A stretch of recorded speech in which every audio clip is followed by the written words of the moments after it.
di Suro Langkeren. Kemudian dia pergi ke kota lalu kuliah. Karena baru kuliah biasanya depan rengker-rengek. Andaikan tentara itu masih caper gitu. Pulang ke kampungnya ketemu dengan gurunya, nyabis ke Kiai. Lalu dia mengatakan, Kiai, saya tetap berguru kepada panjenengan, asal panjenengan itu bisa menjawab pertanyaan saya. Sombong. Mentang-mentang mahasiswa gitu. Ya, kata gurunya apa dong? Kenapa ketika orang buang air kotoran ke belakang di WC, yang kotor kan di belakang, tapi ketika berwudu kenapa kok wajahnya yang dicuci? Apa itu alasan? Ya karena kiainya kurang pengalaman, bingung. Jadi mestinya guru ini betul ya bisa apa bedak. Akhirnya tapi marah karena dihina oleh muridnya. Tidak terasa ada poros apa poros kayu ya kayu.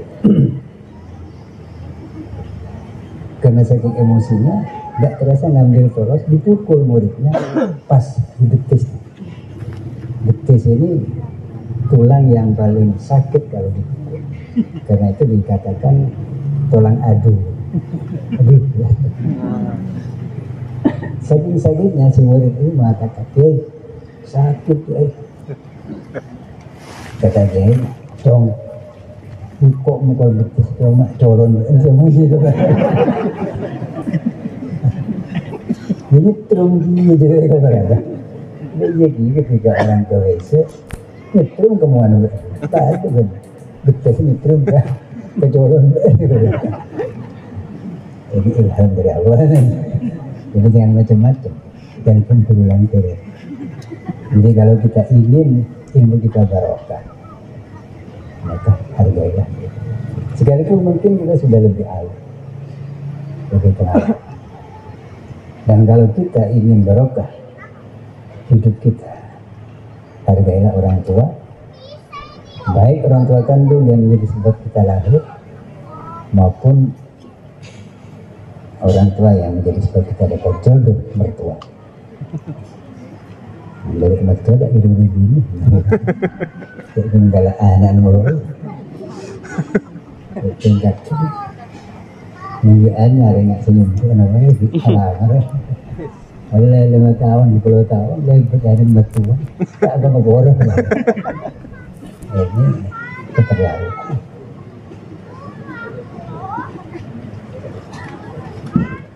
Selain nyambung kepada Allah, kepada Rasul, kepada orang tua kita, baik biologis maupun ideologis, juga kita nyambung di antara kita yang masih ada. Jadi kita tidak boleh sendirian, kutu akan sampai. Cuma sambungnya itu harus betul, mentak kendel konslet. Ini biasanya anak-anak muda ini sambungnya tak kutu kendel, tidak konslet.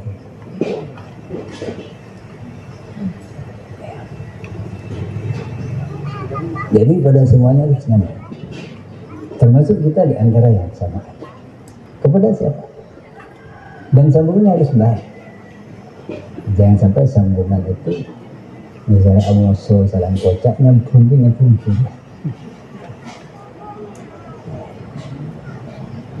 Maka untuk memperbaiki sambungan-sambungan itu kita lakukan misalnya bertaubat kepada Allah. Dengan ini kenapa kok halal bihalal ini tarik bulan Syawal Sekalipun sebetulnya kita minta maaf, saling maafkan bukan hanya bulan Syawal ya. Karena ini melengkapi ibadah Ramadan kita. Dengan ibadah Ramadan kita berharap dosa-dosa kita kepada Allah akan diampuni. Jadi mungkin kita sudah pernah dengar sabda Nabi, man shoma Ramadan wa qamahu imanan wa ihtisaban ghufira lahu ma taqaddama min dhanbi.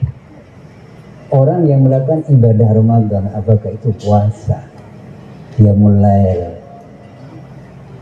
sholat tarawih dan ibadah-ibadah yang lain, didasari oleh keimanan dan mengharap ridho dan pahala dari Allah, ghufira lahu ma taqaddama, maka diampuni dosa-dosanya oleh Allah yang terakhir. Jadi harapannya dengan ibadah Ramadan kita mendapat ampunan dari Allah. Tentu yang mendapat langsung diampuni itu adalah kalau dosa kita, kesalahan kita itu hanya berhubungan dengan Allah. Tapi kalau dosa kita, kesalahan kita terkait dengan sesama manusia, itu tidak cukup hanya kita bertaubat kepada Allah, maka kita harus minta maaf kepada Allah. Maka dalam kerangka ini kita bertemu di sini untuk mumpung kita kumpul, kita berhalal bihalal. Halal bihalal ini bahasa Arab ya. Kencing sehari di Saudi tak kira dulu. Di Mesir istilah halal bihalal tidak. Bahasa Arab tapi ini made in Indonesia. Ini kreasi ulama-ulama kita. Halal bihalal. Halal bihalal itu andaikan bahasa kita itu 00, jadi istilahnya 00 saling sejarah ya, tapi tentu ada prosedurnya ya. Kalau hanya pernah rasanya minta maaf mungkin bisa langsung, tapi mandi otak saya minta maaf beda otaknya.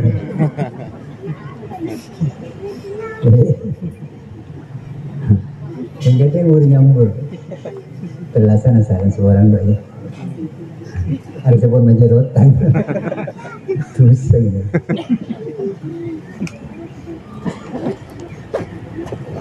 Ini berat dosa kepada manusia, sekalipun dosa kepada Allah itu tidak ringan.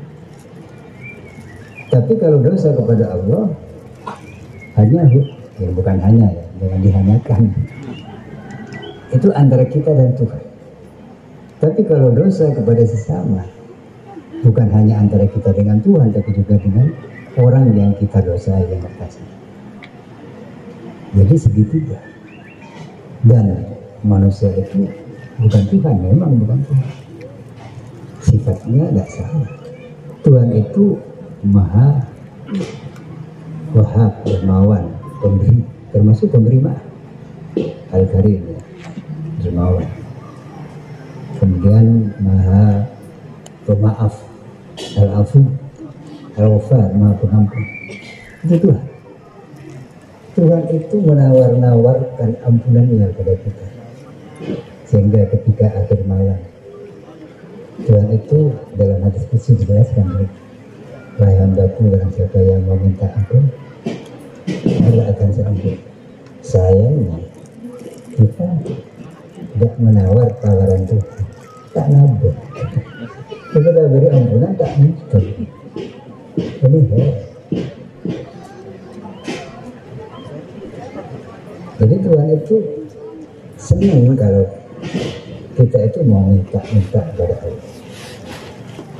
Tapi kalau kepada orang, cek kusiku, pusing.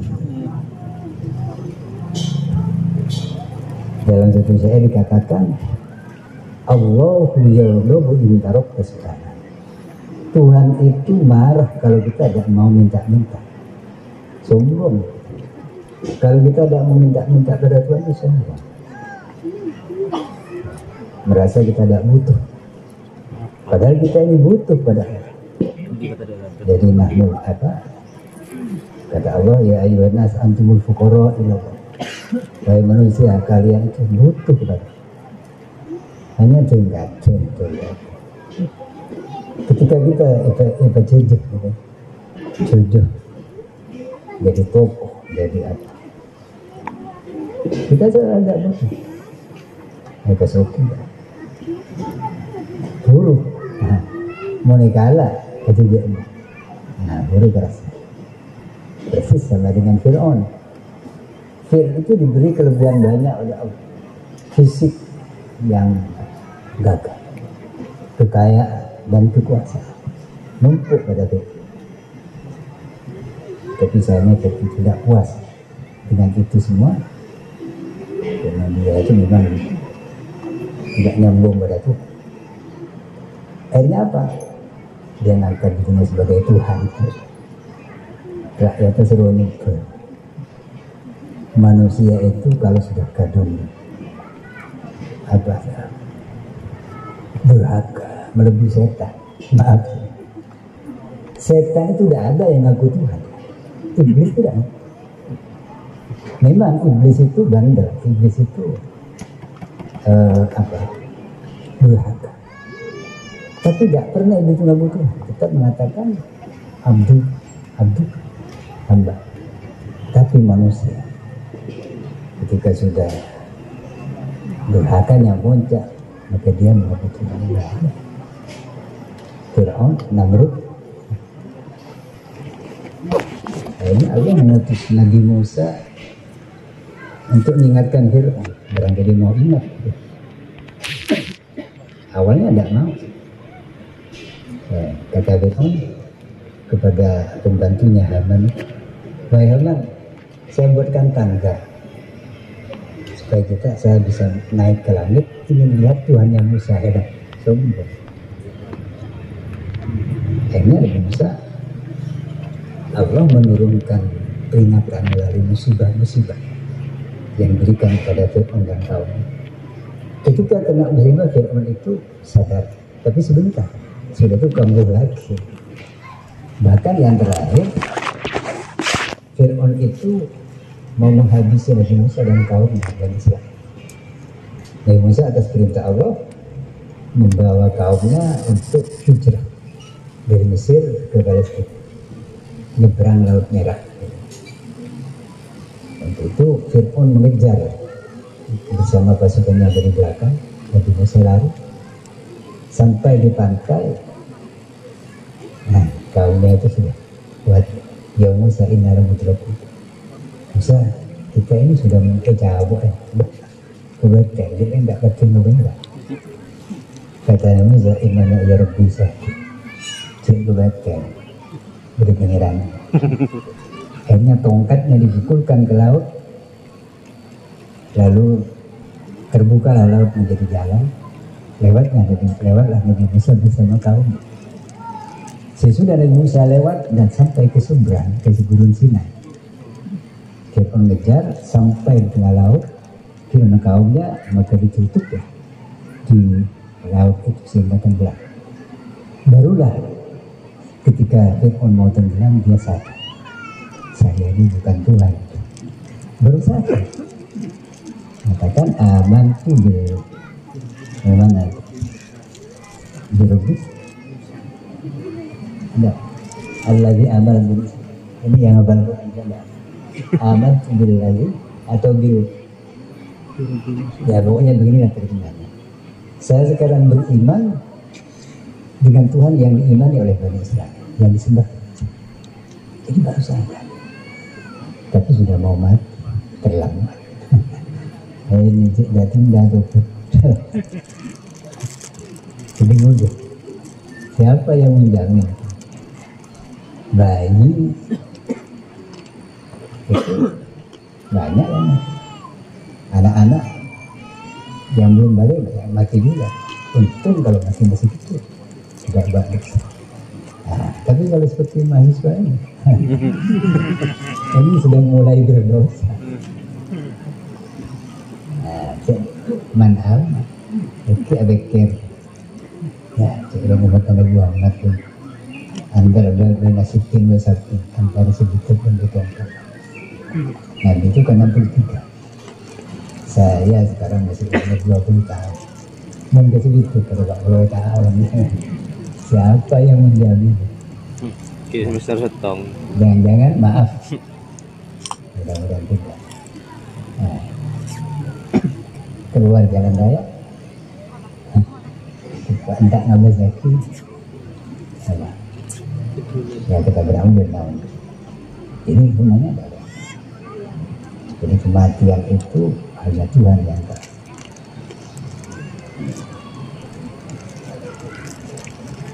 Jadi ya memang sebagian orang itu ada yang berhak, tapi tidak yakin itu. Ya kalau seperti Nabi, ketika beliau mau dicabut, mau diwafatkan, malaikat maut itu masih nyabis tadi. Nah, kalau kita jadi nyabis, saya misalnya. Jadi malaikat maut minta antar ke malaikat Jibril, nyabis tadi. Jadi Nabi, saya ini disuruh Tuhan untuk mencabut perasaan jadinya. Kalau mau, belum mau. Kami kita minta dokter sonek. Ya karena Nabi ya sudah. Jadi kita langsung. Jadi karena kita ini tidak seperti Nabi, ya harus siap. Tapi jangan terlalu berani. Harus siap tapi tidak. Oke lah, lebih motor aja lah di Ronjaya tuh. Walau berani mati lagi. Ya. Jadi kembali kepada tadi taubat.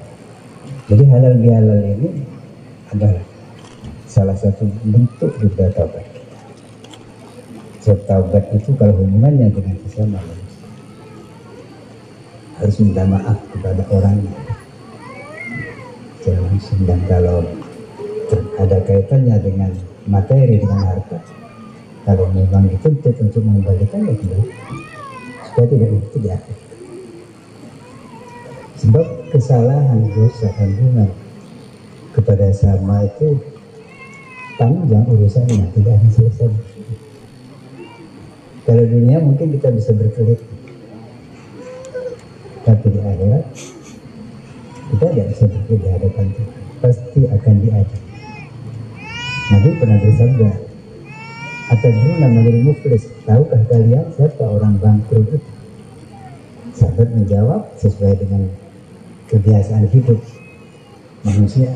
Orang bangkrut itu kata sahabat orang yang tidak punya apa, yang mungkin punya utang. Sebenarnya Nabi bukan itu orang yang bangkrut sebenarnya.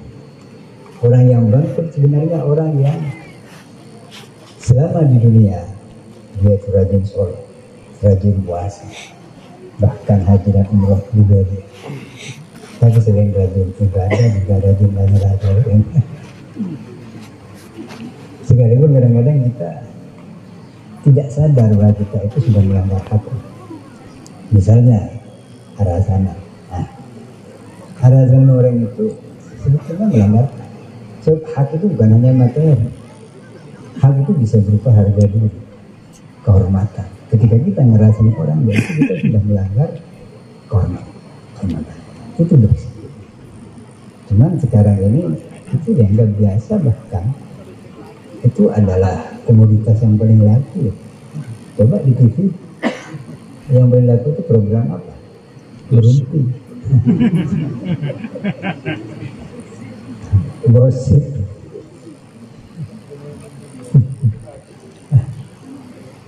Itu jadi perdagangan. Bahkan dengan adanya medsos ini, orang banyak cari uang melalui medsos. Banyakan follower. Jadi pengikutnya dan agak subscribernya gitu. Supaya menarik, cak mau cak orang. Nah, itu banyak selain kocak. Apa tujuannya dapat uang? Ini menari di atas pendidikan orang. Jadi jangan kita ini umat Islam sangat menghargai hak bukan hak Tuhan, tapi juga hak manusia, bahkan hak hidup binatang. Orang-orang soleh, para aulia itu sangat menghargai binatang, bukan hanya manusia. Saya masih ingat pernah baca biografi Ki Hasan Sepuh Mimbung. Ki Hasan Sepuh Mimbung kakeknya Ki Mutawakkil itu. Ki Hasan Sepuh Mimbung ini santrinya Ki Khalil pada waktu ini. Turun bermurid. Kalau kita wali murid atau wali nikah. Ya, mun ibadah ini juga banyak lagi Hasan Sepuh. Beliau itu usianya 105 apa 15 tahun ya. 115 tahun. Sepuh betul dan sudah lemah. Jadi kalau mau sedang duduk mau berdiri harus dipakai. Apa? Begitu juga ketika mau sholat. Ketika mau berdiri untuk sholat harus ada yang bantu. Tapi ketika takbir Allahu Akbar lepas nggak ocol. Kenapa? Mudah boleh. Mudah apa? Dari muda pas tua. Kalau terus, saya bawa Afrika. Awirit kuliah menit betul nongkrong. Maklum kita itu tidak enjoy. Baca itu enggak. Jadi kalau para aulia yang hatinya nyambung kepada Allah, apalagi para nabi, itu senang ketika masuk. Ya kita tanggapi. Nabi itu ketika sudah masuk waktu sholat misalnya zuhur, itu memerintahkan muadzinnya sahabatnya, ya Bilal arifna Bilal hibur saya. Hibur apa? Memuteri kaset. Ada. Ketika Nabi mendengar muadzinnya itu azan, senang kenapa? Menghadap kepada Tuhan. Yang kita ngide agak sudah ada di pohon. Hari ini semua sombong. Kalau boleh bahasaan, nggak apa sepuh. Ya kita ini masih belum. Tapi ya upayalah untuk nyambung. Ya mereka sambung lagi tak pada benar. Cuma jangan diterus-teruskan, tidak benar itu. Kita ini katanya kerobi'in. Dan kita ini akan kembali. Bila jalan roji'un itu bukan hanya untuk orang mati. Kita yang hidup roji'un juga. Jadi mumpung kita belum sampai waktunya itu ya berbenah diri, berbanyak bekal dan berbenah diri supaya tidak membawa beban kepada Allah. Pak dan hadirin sekalian yang dimuliakan, jadi ini hidup ini harus nyambung, pertama nyambung pada Allah, yang kedua nyambung pada Rasul. Sebab kalau kita ingin nyambung pada Allah tidak nyambung pada Rasul pasti salah. Sejalan menuju Allah, pintu pada Allah terus. Ya sekalipun tidak persis sama, dan kita ini memang bukan Nabi. Jadi Nabi itu luar biasa ya. Beliau itu kalau dia mulai sholat tahajud itu sampai kaki beliau membengkak karena terlalu lama betul. Tapi kalau beliau itu ngimami, jadi imam sholat jamaah sekitar sholat biasa. Kenapa? Beliau itu memikirkan makmumnya, ini pemimpin. Jadi pemimpin itu jangan enaknya sendiri. Rakyatnya dibutuhkan, jangan seperti sopir ngebut penumpangnya mutarak gini. Tapi ini goyangnya Gus itu nanti katanya kata itu ketika orang-orang masuk surga banyak kiai-kiai yang mau masuk surga, ada anak muda jalanan jiniar, mungkin di dunia suka kena jin dan seterus. Kok nyalip kiai-kiai disalib langsung masuk surga? Tanya-tanya dia, kenapa dia duluan kok nyalip kiai? dia itu kalau naik kalau nyetir itu ngebut, sehingga penumpangnya baca kursi terus. jadi ingat Tuhan gitu. Kalau kita ini mondek susah tak enak. Tapi itu memang sengaja susah, penumpang malah enak.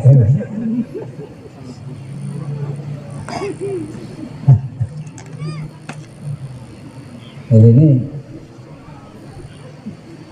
harus nyambung pada Allah, nyambung pada Nabi, dan nyambung juga kepada para sepuh kita yang banyak berjasa kepada kita, baik itu suku biologis orang tua yang melahirkan kita maupun ideologis diri kita.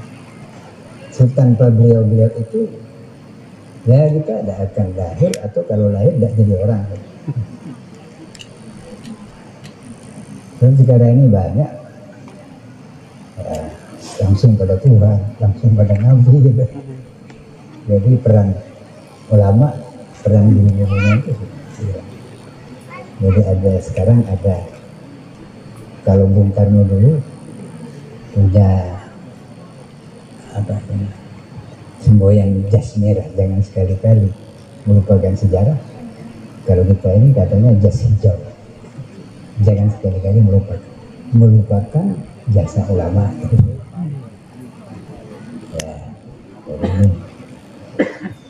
Jadi kita ini harus nyambung, dan itu ya sebab memang begitu. Agama yang merupakan jalan hidup kita yang diberikan Allah kepada kita melalui itu tidak bisa hanya kita pelajari berdasarkan akal dan kemampuan dan kepintaran. Jadi berbeda. Kalau iptek itu asalkan pintar dan tekun belajar dan meneliti pasti baik. Makanya orang-orang yang tidak beriman, bahkan orang ateis itu banyak yang masuk itu. Tapi kalau agama tidak bisa. Agama itu harus belajar pada gurunya pada gurunya yang nyambung kepada Nabi sangat. So, kalau tidak ya akal-akalan sendiri. Dulu di Nurjat itu masih beberapa sekolah tinggi teknologi jurusan komputer. Ini ada mahasiswa baru ikut jurusan komputer, senang-senangnya komputer, akhirnya buka internet. Di internet dia mendapatkan keterangan ada suatu amalan yang ketika diamalkan, amalan kebacaan itu khasiatnya bisa ketemu dengan orang yang nabi, para nabi, para wali, orang-orang yang sudah tertarik dia, diamalkan. Alhamdulillah dapat 1 minggu stres. Orang aja saya ke komputer ke internet. Akhirnya bapaknya ke rumah, Kiai, anak saya nggak kuliah ya, sudah kuliah. Kenapa? Stres. Barangkali punya anak. Iya. Dapat di mana? Internet.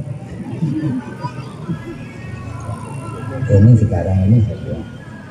Kita memang mudah dapatkan informasi tentang, tapi hati-hati. Sebab ilmu itu, khususnya ilmu agama, ini harus betul-betul bersumber dari Tuhan melalui Nabi dan diteruskan oleh pewarisnya kepada kita. Jangan akal-akal. Ini ya sekalipun apa dalam penerapannya mungkin bervariasi, dan itu dibolehkan. Dan baca Quran saja kita kenal ada 7 qiraat, 7 al-qiraatus sab'ah yang cara bacanya berbeda-beda. Jadi perbedaan di dalam memahami dan menerapkan syariat itu dibolehkan. Dan itu sejak pada masa Nabi, bukan hanya sekarang. Tapi yang bisa menggali apa syariat dari sumbernya Al-Quran dan Sunnah itu orang-orang yang sudah punya kewenangan. Jadi sudah punya, kalau dokter itu sudah punya izin praktek. Anda ingin praktek cek nyentuh. Nah boleh mereka sekolah dokter lah. Sempit trouble itu harus mati. Jadi kalau bukan mujtahid jangan apa ya, berlagak mudah. Nah, kita ini masih muqallid. Kalau orang Madinah tidak mau ya kepada muqallid mutabik. Ya prakteknya sama-sama. Muqallid mutabik lah. Karena mereka juga ikut pendapat imam, bukan langsung dari Quran. Jadi halal bihalal ini dalam rangka berbagi sambungan kepada Allah, kepada Rasul, kepada sahabat dan kepada kita. Pedoman dalam bersambung menyambung ini kita sudah diberi pedoman yaitu agama Islam. Jadi jangan sampai menyambung semau gue dan semaunya konsep gitu. Nah, Bapak Ibu sekalian yang saya hormati, jadi ini intinya itu ada dua hal. Ini seperti disebutkan dalam satu ayat, yaitu wa'tasimu bihablillahi jami'an wa la tafarraqu. Kita hendaklah berpegang teguh pada tali Allah, yaitu agama syariat. Wa la tafarraqu, dan jangan bercerai-berai, jangan terpisah-pisah. Berbeda pendapat sih, tapi bermusuhan itu tidak boleh. Jadi istilahnya ikhtilaf tidak apa-apa, asalkan yang berikhtilaf itu orang yang sudah ngerti ya. Tapi ikhtilaf tafarruq itu tidak. Nah sekarang ini maaf, antar sama santri saja ini sering terjadi firqah-firqah. Jadi perbedaan itu adalah sunnatullah, suatu hal yang memang dikehendaki oleh Allah. Tapi kita harus bisa mengelola perbedaan itu menjadi kekuatan, menjadi. Jadi seperti disebutkan dalam ayat yang lain, inna khalaqnakum min dzakarin wa unsa wa syu'uban wa qabaila ta'ala. Kita diciptakan memang berbeda. Ada laki, ada perempuan, ada yang setengah-setengah. Ya itu bukan karena Tuhan, keliru, sengaja ya. Kok bisa? Ya memang supaya kita ini mau berpikir. Jadi memang kita sedang diuji. Saya masih ingat komentar Pak Mahfud MD ketika beliau debat masalah LGBT di TV. Kaum LGBT itu kan minta supaya LGBT itu dilegalkan, diakui lah eksistensinya, dan tindakan hukumnya, umpamanya kawin maksudnya sesamanya, sama laki sama perempuannya itu dianggap sah. Alasan apa? Ini kan takdir Tuhan, dia menciptakan Tuhan. Iya.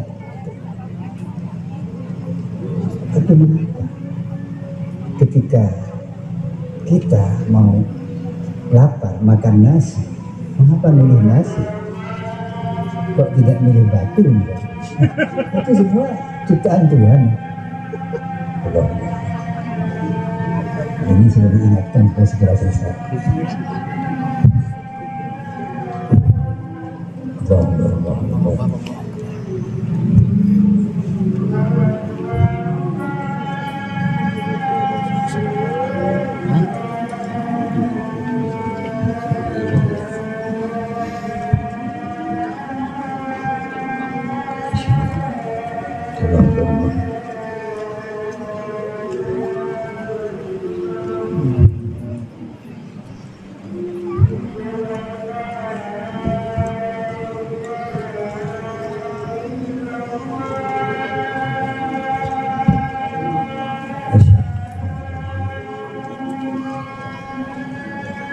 Benar.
Ini sudah diingatkan segera disudahi, tapi belum selesai, sedikit lagi.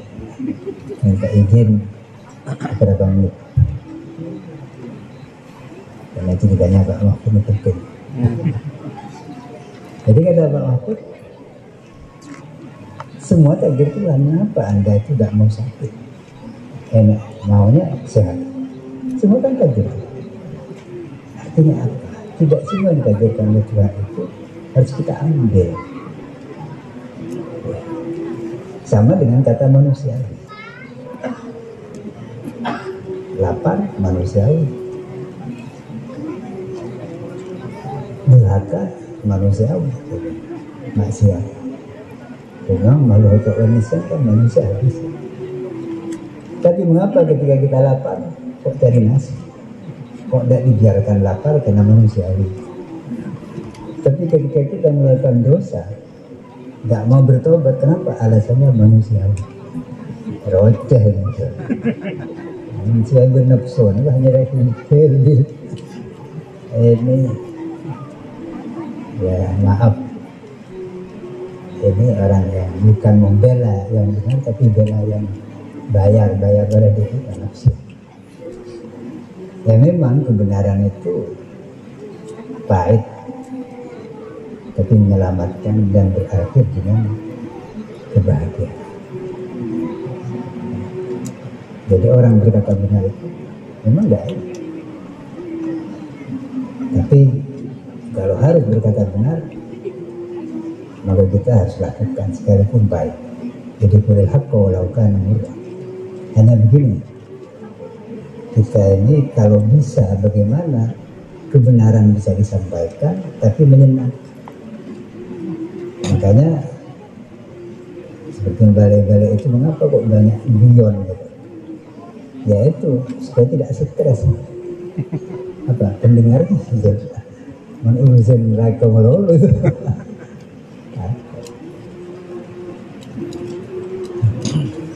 Ini di Amerika ya, ada seorang ustaz yang sekarang jadi tokoh besar di Amerika, namanya Ustaz Syamsi Ali. Beliau itu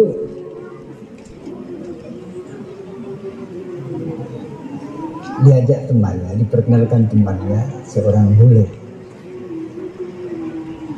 diperkenalkan dengan Donald Trump sebelum jadi presiden. Donald Trump itu kan orang kaya, yang itu yang punya kasino terbesar di situ. Nah, temannya itu beritahu Donald Trump. Jadi kalau bahasa kita, Pak, ada imam besar di Amerika yang mau ketemu sama dia. Akhirnya dibawa Pak Ustaz Syamsi Ali. Kan itu orang Bugis, kecil ya, mungkin ya lebih besar sedikit lah ketimbang saya, kecil, tapi dia pandai silat. Akhirnya sudah menghadap Donald Trump, temannya namanya Simon menghadap Syamsi Ali di bawah. Donald Trump itu tanya, mana imamnya? Karena kecil, dia nggak banyak anak. Akhirnya apa? Kata Simon, ini. Jadi menunjuknya ke bawah karena memang ini dia. Oh iya ini kan. Tersenyum Donald Trump. Donald Trump tanya kepada Ustaz Syamsi Ali, iya, kok ada orang Islam seperti sampean yang selalu tersenyum? Sebab yang saya lihat, orang Islam itu denyul-denyul. Maaf, yang dikatakan rasis. Karena yang dilihat, Indonesia ini sebetulnya tidak dikenal di Amerika. Lebih terkenal Bali. Kalau tanya Bali, kenal orang Amerika. Tanya Indonesia, mana Indonesia?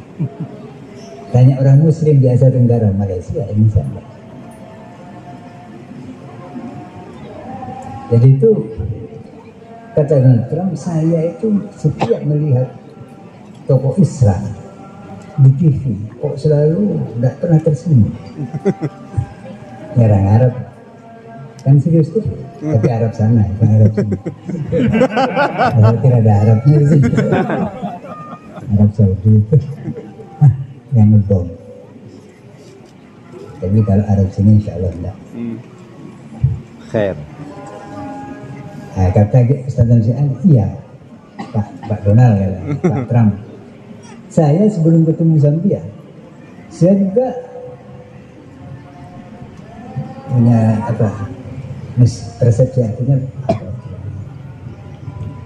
menyangka Zambian itu orang yang angkuh, arogan, sombong. Ternyata saya sudah menghadap Zambian justru rendah hati. Seandainya saya tidak ketemu Zambian, hanya melihat Zambian di TV, pasti saya akan terus beranggapan Zambian itu orang arogan. Begitu juga Zambian menganggap orang Islam itu semuanya teroris karena yang dilihat di TV. Nah, karena itu maka tabayyun itu tabayyun. Jadi kalau ada hal-hal yang mungkin tidak baik di orang lain, jangan keburu kita memvonis. Tabayyun. Ini yang sering, apalagi kalau kita langsung vonis, langsung diserang di media melalui mimbar, itu bahaya. Karena itu ukhuwah dan kebersamaan ini harus dijaga, dan menjaganya tidak mudah, perlu kesabaran, perlu ketelatenan. Modalnya apa? Pertama, saling menghargai. Jangan merasa kita paling hebat. Kita memang benar karena kita seorang beriman, orang Islam. Tapi kita menghargai orang lain yang berbeda agama, berbeda keyakinan, menghargai orangnya. Tapi jangan campur aduk ajarannya. Bersama dengan suami istri. Seorang suami jangan hanya menuntut istrinya menghargai dirinya sekalipun katanya qawamun pemimpin. Tapi orang laki-laki suami itu harus mau menghargai istri. Tiru Nabi. Bagaimana Nabi? Nabi itu kalau memanggil Siti Aisyah, bagaimana? Dia itu merok. Itu sudah viral. Nyanyian Aisyah. wahai perempuan yang wajahnya putih kemirang-mirang,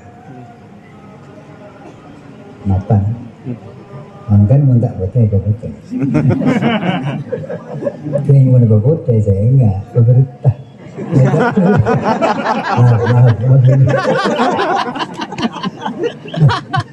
Salah pur dah entos. Siapa tahu kan ringan saya tahu kan. Tidak apa-apa, berjalan. Tapi jangan berlebihan. Dan kalau punya suami, berjandanya di rumah saja. Oh enggak, aku ring jelek. Penting sabar, nggak perluan. Celok, belum enggak. Terus nyari bola.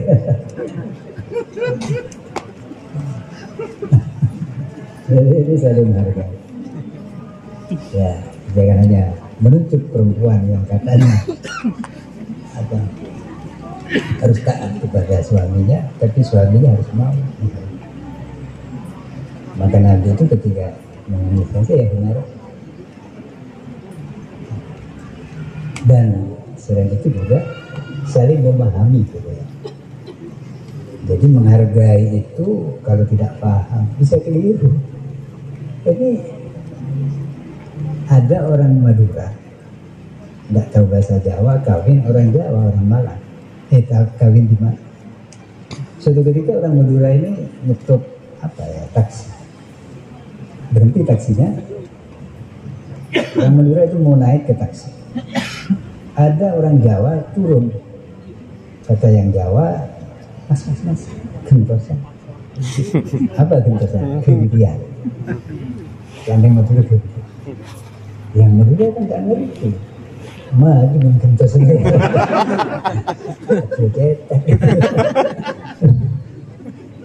Itu sebetulnya tidak ingin kengkar, tapi karena dia salah paham.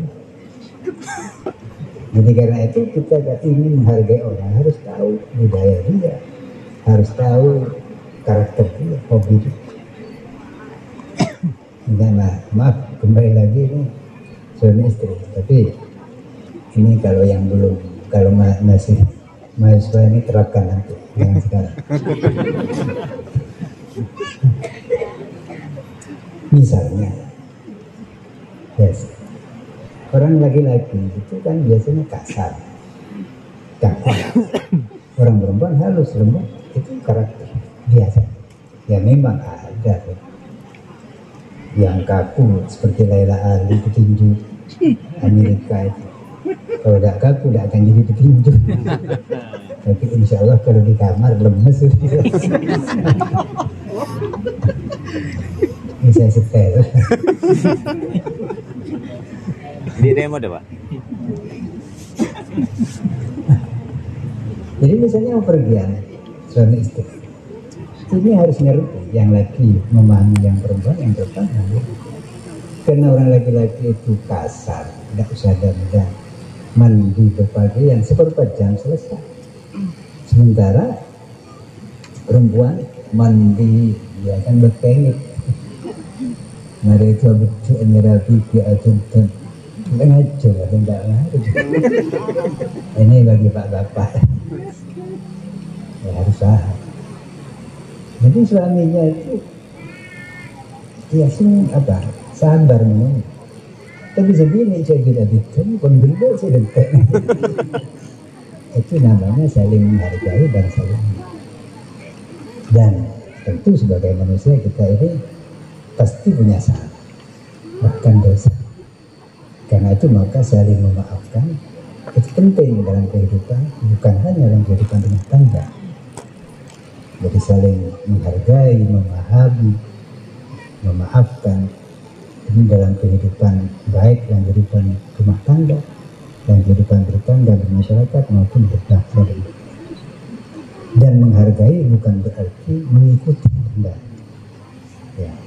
Jadi kalau memang berbeda jangan disamakan. Tapi kalau sama jangan dibedakan. Jadi kita cari persamaannya. Jadi misalnya kita dengan non-muslim, kita sama manusia, kita sama warga Indonesia. Maka dalam kepentingan bersama, kepentingan sebagai manusia, kepentingan sebagai sesama anak bangsa, kita bisa berkolaborasi, bisa bersama. Jadi jangan lalu karena kita ini Muslim baru tidak mau nyapa dengan Muslim. Padahal itu tetangga. Kecuali kalau dia berbahaya. Nah, kalau berbahaya sama dengan ular dan kalajengking itu. Ya apa? Tidak apa-apa. Ya jangan dihabisi, jangan dihindari. Manusia dihabisi itu hak Tuhan menghabisi bangsa.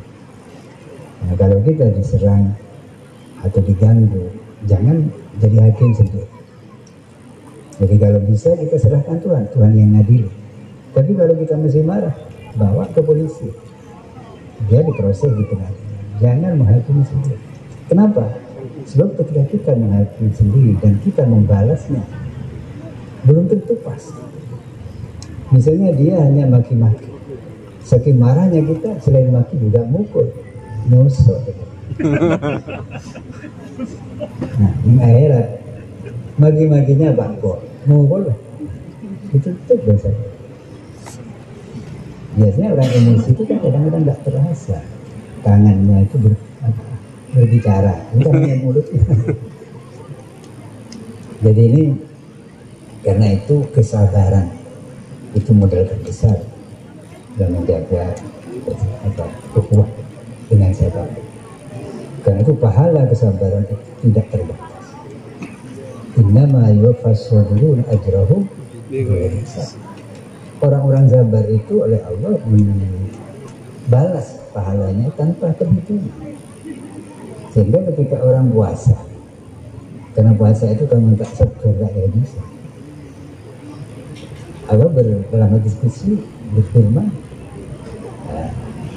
bagaimana itu? Kullu amal ibn Adam lahu wa najzi.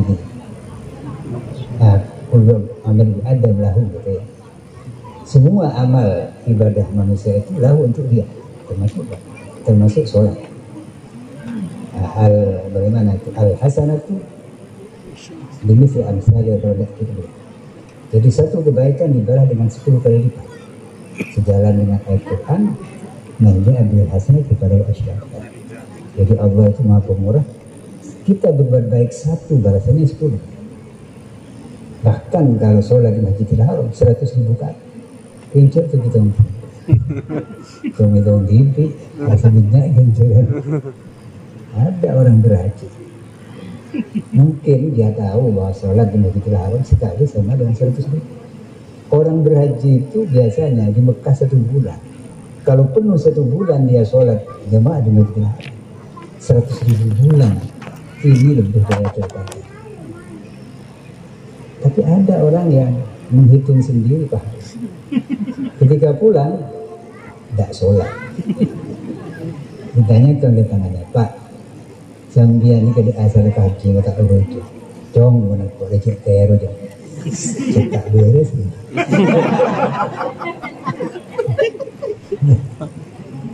Iya, mendengar itu tero tak beres. Kenapa?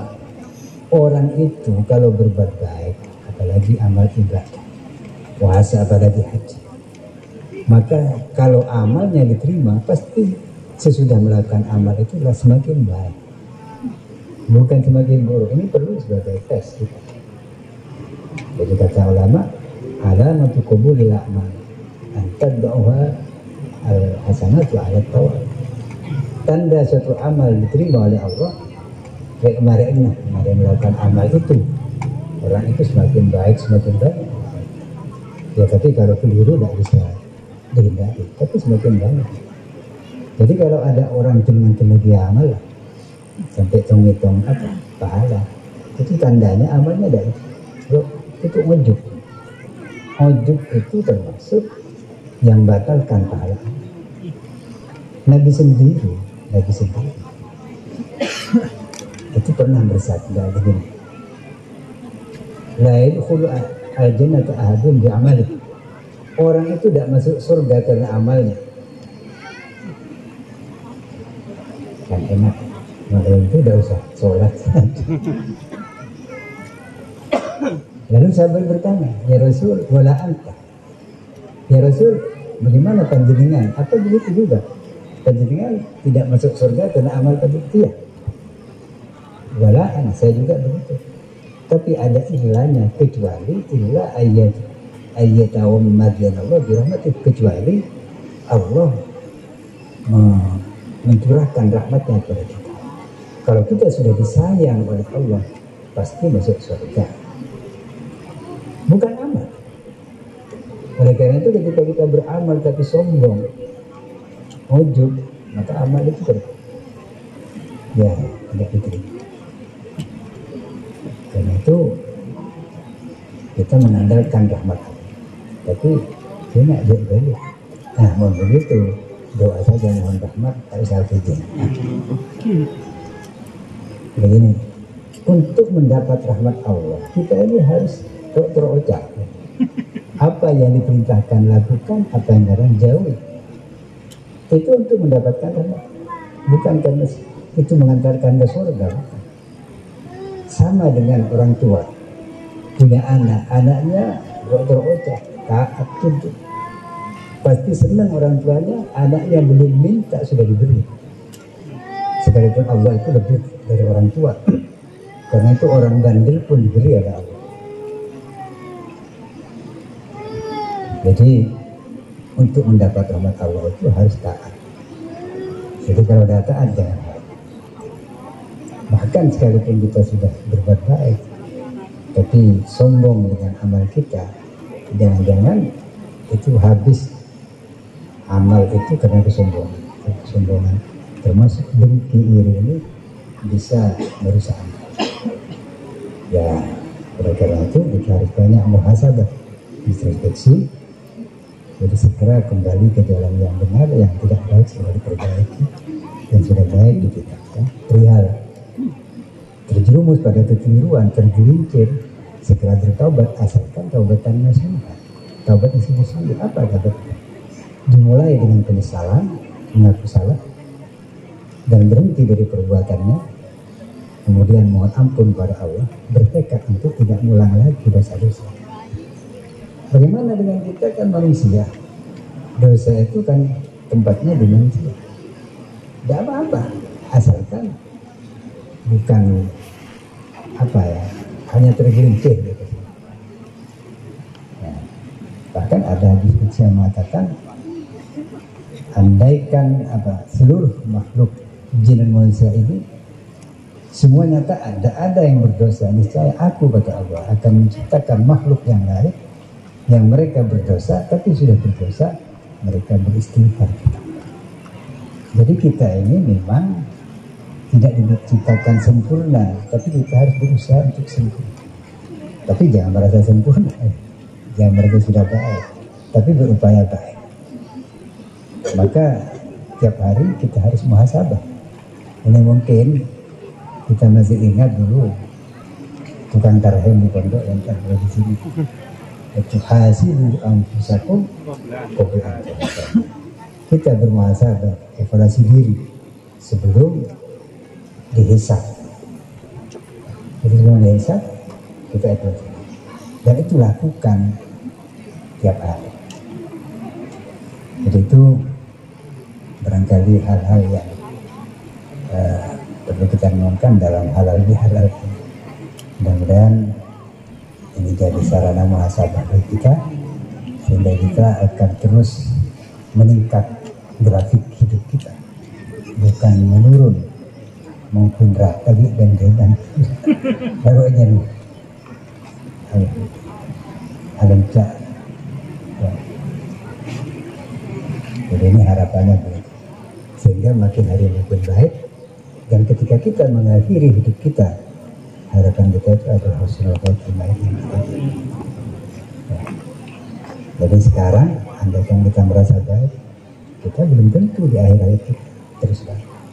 Andaikan kita melihat orang lain berbuat buruk, jangan dikatakan itu calon neraka, belum tentu dia itu terus buruk terus. Barangkali yang mengatakan itu mengganti posisinya.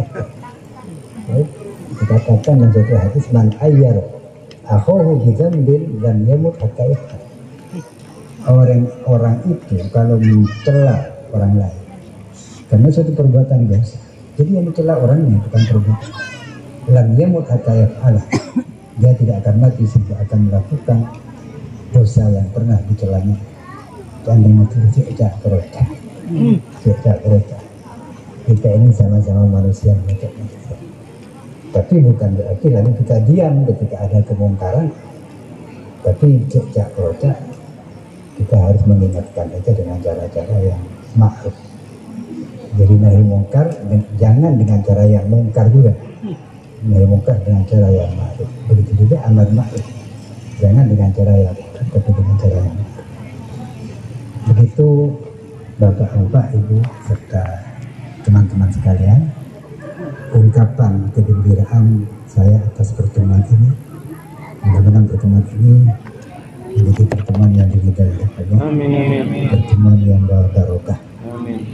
Jadi begitu berkah dari Allah, berkah ilmu, berkah umur, berkah rezeki, berkah yang sudah kawin. Nah, kalau belum kawin jangan dulu, atau nanti berkah keluarga dan keturunan. Sehingga kita semakin berkah itu artinya semakin lama semakin banyak kebaikannya. Harapan kita di ujung hidup kita berada di puncak kebaikan, yaitu surga. Amin. Kurang lebihnya mohon maaf, dan kalau ada yang salah itu dari saya, pasti ada. Yang benar itu dari Tuhan. Mudah-mudahan kita mendapat taufik dan hidayah. Amin. Akhirnya ada Allah wa fi khair wa salah wa dawwafiq ila al-qarib. Assalamualaikum warahmatullahi wabarakatuh.